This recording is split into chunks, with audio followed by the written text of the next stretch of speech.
Buenas tardes. Quisiera agradecer la invitación para compartir una pequeña reflexión.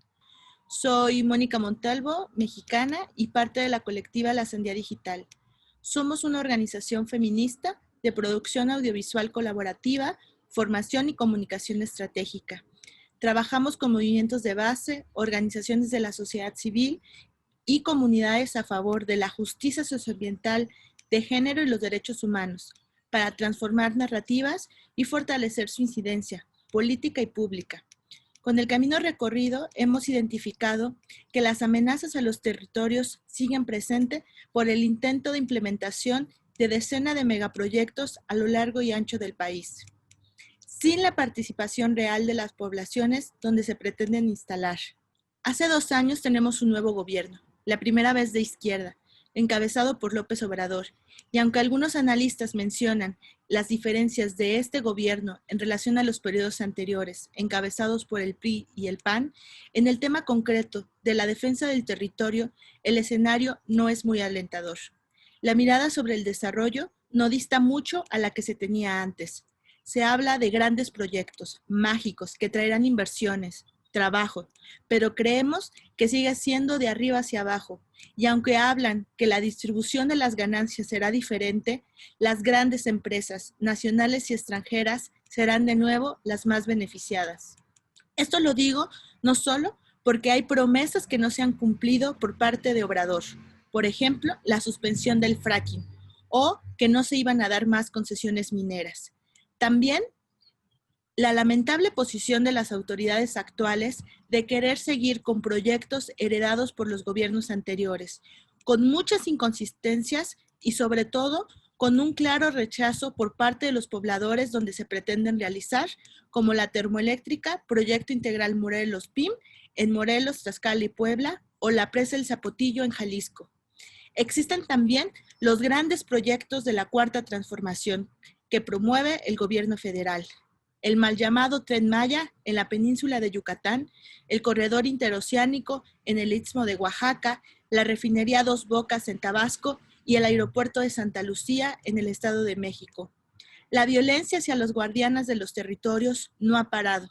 Según la ONG Global Witness, México se encuentra entre los 10 países más peligrosos del mundo para las personas que se atreven a ejercer el activismo ambiental. Un ejemplo lamentable es que este 24 de septiembre por la noche, en el municipio de Tecate, en Baja California, el activista por los derechos de los pueblos originarios, Oscar Eirán Adams, fue asesinado. Nos preocupa muchísimo el contexto de estigmatización y criminalización por parte del Estado mexicano a organizaciones y movimientos en general.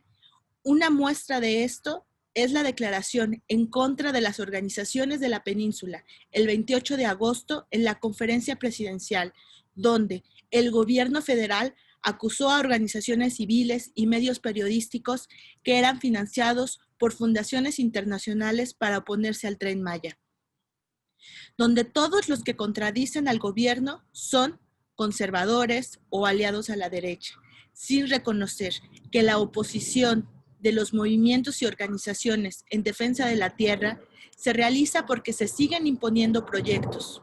La violencia en México se ha incrementado de manera exponencial desde la guerra contra el narco, y esta problemática sigue estando presente con el intento de diversos grupos de narcotráfico para controlar los territorios. Frente a todo esto, los movimientos, organizaciones, comunidades campesinas e indígenas, así como personas que habitan en las ciudades, trabajan para exigir su derecho a decidir sobre su vida, creando alternativas locales y regionales, haciendo con múltiples estrategias legales, movilización, cabildeo y la de comunicación, creando radios comunitarias, periódicos locales, además de usar las redes sociales para informar y compartir la información, además de usar la gráfica, el arte, la música y el audiovisual y el sonido. Comparten no solo las razones para rechazar los proyectos que se quieren imponer, sino también para compartir los proyectos que se están gestando desde lo local, para demostrar que se puede pensar desde otro modo, donde exista la participación real, que se puede pensar en proyectos de menor escala y sin afectaciones ambientales. Este Es el escenario donde hace 6 meses llegó la pandemia. Por lo tanto, hoy, más que nunca, se hace palpable la crisis del sistema económico y político y sus contradicciones, así como las desigualdades que provoca. En el contexto actual, la defensa de los territorios se coloca como más estratégica que nunca. Son las y los guardianes del territorio quienes están al frente de la lucha por la propuesta de mundos distintos. Uno que no exacerba las inequidades y el autoritarismo en un momento de crisis y más bien se apoya en lo comunitario.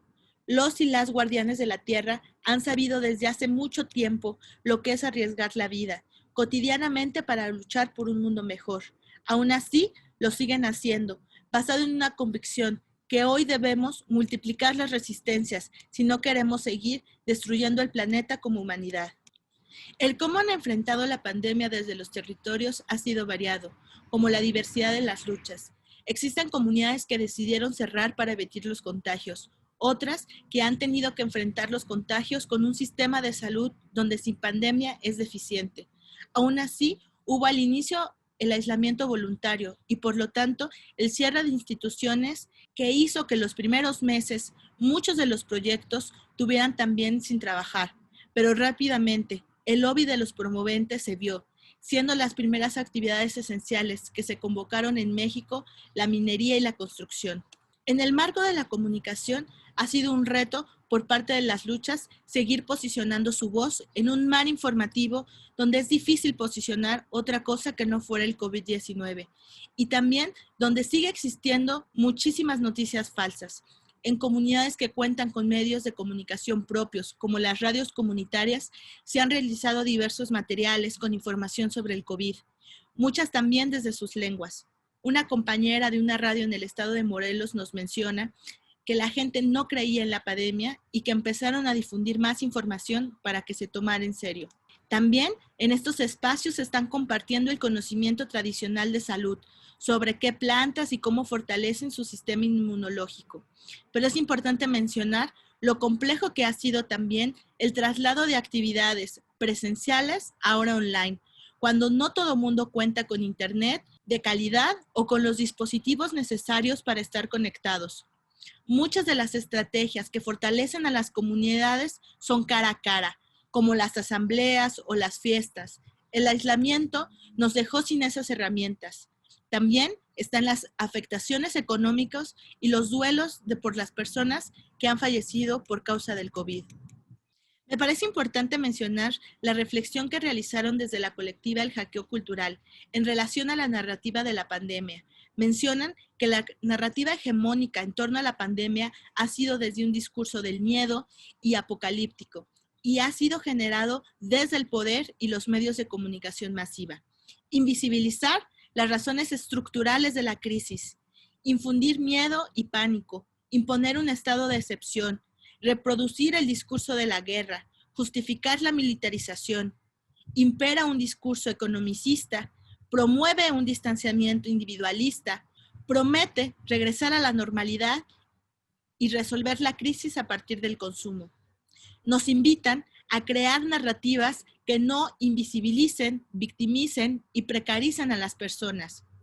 Hay que hablar de las alternativas que florecen en medio de la emergencia y que no suelen aparecer en los medios y en el discurso, como los movimientos de mujeres organizadas y sus redes de solidaridad y cuidado mutuo. Narrativas rebeldes en un momento donde el confinamiento exacerba las violencias machistas. Las comunidades indígenas que comparten medicinas, prácticas agrícolas y cuidados de la tierra, narrativas de resiliencia y capacidad sanadora de un planeta herido. Queremos volver a la normalidad, así que proponen hackear el statu quo donde el dinero vale más que la vida.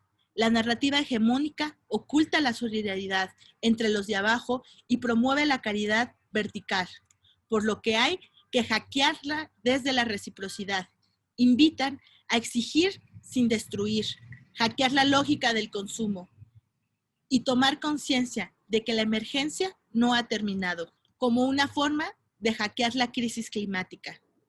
Debemos de combatir las narrativas de la desesperanza, las que narran a los pueblos sin su dignidad y con un camino único, el cual sistemáticamente han sido excluidos, a pesar de que los pueblos siguen construyendo su autonomía y compartiendo desde lo cotidiano, pero también a partir de las herramientas de comunicación.